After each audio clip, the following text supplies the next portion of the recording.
जो मुस्कुरा रहा है उसे दर्द ने पाला होगा। जो चल रहा है उसके पांव में छाला होगा। बिना संघर्ष के इंसान चमक नहीं सकता। जो जलेगा उसी दिए में उजाला होगा। संघर्ष। क्यों बचे संघर्ष से? संघर्ष ही तो जीवन की आत्मा है। जितना कठिन संघर्ष होगा उतनी ही शानदार जित होगी। एक बार एक किसान भगवान से बहुत ही नाराज हो गया। किसान बहुत मेहनती था। बहुत मेहनत से वह खेतों में अनाज उगाता, उसकी देखभाल करता, पर अक्सर उसकी फसल खराब हो जाती। कभी तेज धूप, कभी आंधी, कोई न कोई कारण बन ही जाता कि उसकी फसल खराब हो जाती। एक दिन वह किसान गुस्से में आसमान की ओर देखकर भगवान से कहा, हे ईश्वर, आपको लोग सर्वज्ञाता मानते हैं कि आप सब जानते हैं। कहते हैं कि आपके इच्छा के बिना एक भी पत्ता नहीं हिलता। पर मुझे तो लगता है कि आप छोटी सी छोटी बात भी नहीं जानते।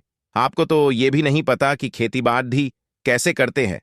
अगर आप जानते होते तो हर समय जो बाढ़, आंधी और तूफान आते हैं वो कभी नहीं आते।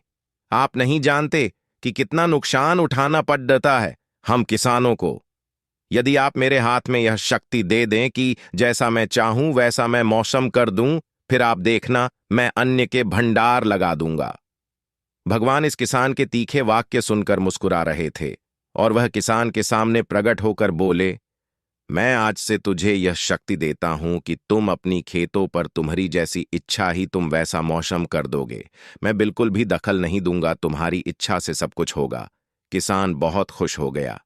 किसान ने गेहूं की फसल अपनी खेतों में बोई। जब उसे लगा कि खेतों को धूप चाहिए तो खेतों को धूप मिले, जब पानी बरसना चाहिए तभी पानी बरसा। आंधी, तूफान, बाढ़, कुछ भी उसने अपने खेतों पर आने नहीं दिया।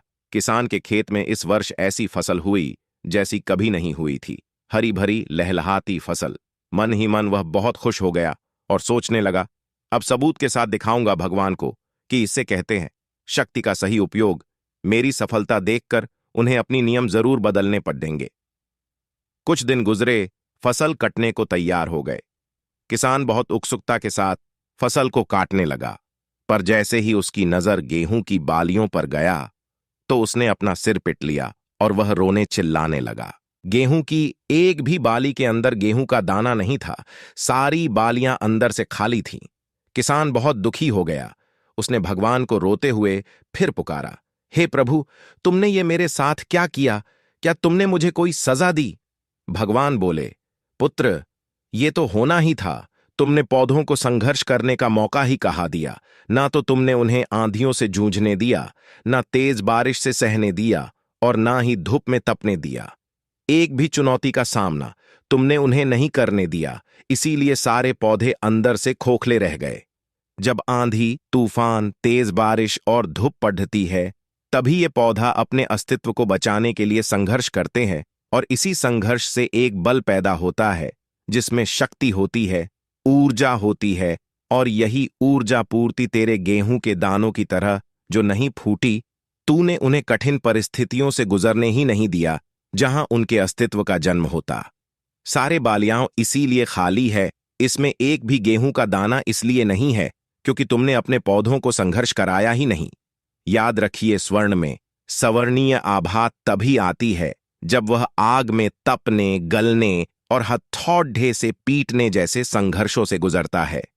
कोयले का टुकड़ा हीरा तभी बनता है जब वह उच्च दाब और उच्च ताप की मुश्किल परिस्थितियों से गुजरता है।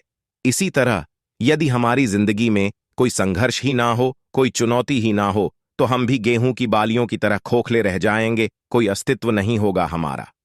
विपरीत परिस्थितियां, चुनौतियां, समस्याएं हमें और अधिक निखारती हैं। यदि जीवन में कठिन परिस्थितियां और चुनौतियां आए तो घबराना मत, बल्कि सामना करना। विश्वास करना कि आप और अधिक निखर जाओगे और अधिक मजबूत बन जाओगे। किसी ने कितना सही कहा है, जिंदगी जीना आसान नहीं होता, बिना संघर्ष कोई महान नहीं होता। जब तक न पड्डी डीढ़े हथौड़े की चोट, तब तक पत्थर भी भगवान नहीं होता।